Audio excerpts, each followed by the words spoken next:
When Jean Peach and I were traveling together in the south central region of the United States, we had the privilege of meeting with a lot of staff and students. And on one of our journeys, we met with a couple, and we could sense and discern that their marriage was in trouble. There just wasn't a oneness there. They seemed to just miss each other like this. So we told the director that we were concerned about their marriage and assumed that that had been taken care of. Time passed, and about 6 years later, I was in another area of the country, and I happened to be visiting in the home of this same couple. And I became aware that the same problems that were true 6 years ago were still true. And it broke my heart. I came back to the national campus team meeting, Paul Eshelman leading it. So I told the team about running across this couple again, and I said, you know, how long are we going to promote people when they're hurting in their marriages, when we need to give them some help? And I read some verses out of Timothy where it says, how can a man, you know, handle the affairs of the kingdom of God if he doesn't know how to take care of his own household? And without warning, this has never happened to me before or since, but I was so grieved over it.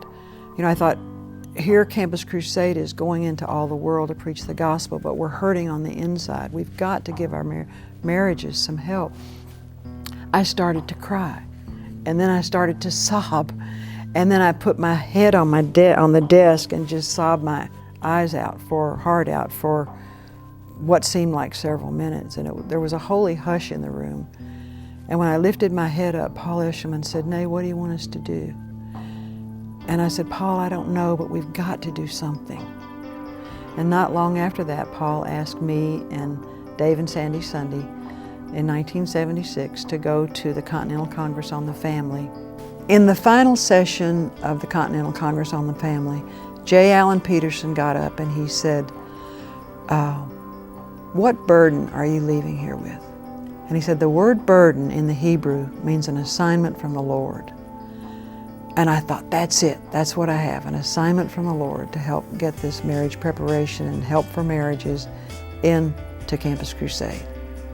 So I went back and presented that to the national team. They agreed, and we had Don Meredith, who had spent years studying the principles of marriage, come in and teach our people, and it began to multiply, and people said, you know, we're single, do we have to wait? Can we hear this material? Now, fast forward to about 30 years hence. Not long ago, I went to the Gaylord Texan Resort in Dallas because the FamilyLife ministry was there having a conference. And as I drove up, I saw people sitting on the lawn, couples sitting on the lawn talking to each other and going over their notebooks. As I went in, I sat against the wall, and there were 4,000 or 5,000 people in the room who were coming in to hear the message. And tears were streaming down my face just to see what God had done. It was awesome. And now there are FamilyLife conferences accessible to everybody all over the United States, almost in most countries of the world. And there's a radio program that reaches millions with Dennis Rainey and Bob Lepine. Dennis Rainey and Barb took over, and they are still doing a phenomenal job today. I was touched by the verse that God has chosen the foolish things of the world to confound the wise, and a single woman to help start a marriage conference.